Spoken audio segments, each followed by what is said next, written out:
খুলনার বক্ষ ব্যাধি ক্লিনিকটির অবস্থায় আজ ব্যাধিগ্রস্ত। প্রতিষ্ঠান থেকে দীর্ঘ 51 বছরেও সেখানে আধুনিকতার কোনো ছোঁয়া লাগেনি। জরাজীর্ণ ভবন, সংকীর্ণ কক্ষ ও নানান প্রতিকূলতার মধ্যেই চলছে এর কার্যক্রম। আমাদের খুলনা প্রতিনিধি মিজানুর রহমান মিল্টনের পাঠানো তথ্য ও ছবিতে রিপোর্ট আরাফাত সেতু। সংক্রামক ব্যাধি টিবিকে নিয়ন্ত্রণে রাখতে ও আক্রান্তদের চিকিৎসা সেবা দিতে 1962 সালে খুলনার নিউ মার্কেট এলাকায় সরকারি এই ক্লিনিকটি প্রতিষ্ঠিত হয়। শুরু থেকে একটি সেমি পাকা ভবনে চলছিল চিকিৎসা সেবা। বর্তমানে জরাজীর্ণ ভবন এবং আধুনিক যন্ত্রপাতির অভাবে হাসপাতালটির বেহাল দশা। এই টিবির ওষুধগুলো রাখার জন্য একটা নির্দিষ্ট তাপমাত্রায় রাখতে হয়, সেই জন্য এসি রুম লাগে, সেইটাও আমাদের এখানে নাই। না থাকার কারণ উপরে টিন, আর টিনে খুব গরম হয়। আমাদের সামান্য যে সিলিং, এই সিলিংয়ে ওষুধের যে গুণগত মান রাখার জন্য যে তাপমাত্রা দরকার, সেই তাপমাত্রা আমাদের এখানে সংরক্ষণ করা সম্ভব হচ্ছে না। আমাদের এখানে সিকিউরিটির অভাব আছে, তারপর ওই সাইডে দেওয়াল ভাঙ্গা আছে, ওই ভিতর থেকে লোকজন ঢুকতে পারে।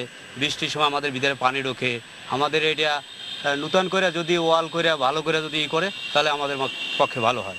যক্ষ্মা সহ বক্ষব্যাধি, এজমা ও কুষ্ঠরোগের চিকিৎসা পেতে জেলার বিভিন্ন স্থান থেকে রোগী আসে এখানে। কিন্তু ক্লিনিকের ল্যাবরেটরিতে উন্নত যন্ত্রপাতি না থাকায় রোগ নির্ণয়ের অভিজ্ঞতার উপরই ভরসা করতে হচ্ছে ল্যাব টেকনিশিয়ানদের।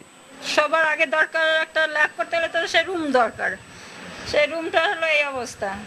তারপর উপরে আপনার পানি পড়তেছে, যে টেবিল নেই, মানে যেটা ল্যাবের যে ডেকোরেশনটা দরকার। কর্তৃপক্ষের আক্ষেপ, আধুনিক ভবন, প্রয়োজনীয় যন্ত্রপাতি ও জনবল না থাকায় ইচ্ছা থাকা সত্ত্বেও রোগীদের প্রাপ্য সেবা দেয়া সম্ভব হচ্ছে না। এই মূল ভবনটা মেরামত করা খুবই জরুরি, কারণ এটা একটা ওই প্রকার বাসা হয়ে গেছে। এখানে সমস্ত কাগজপত্র, ফাইলপত্র সব নষ্ট করে দিচ্ছে, আর কাজের পরিবেশ আসলে এখানে একদম নাই। আমাদের এসব কিছু এখানে যদি আমরা দূর করা যায়, তাহলে আমরা যে এখানকার যে আমরা জেলার যে একদম ভাইটাল সেন্টার, এটাকে আমরা আরও কার্যকরভাবে সেবা দিতে সক্ষম হব।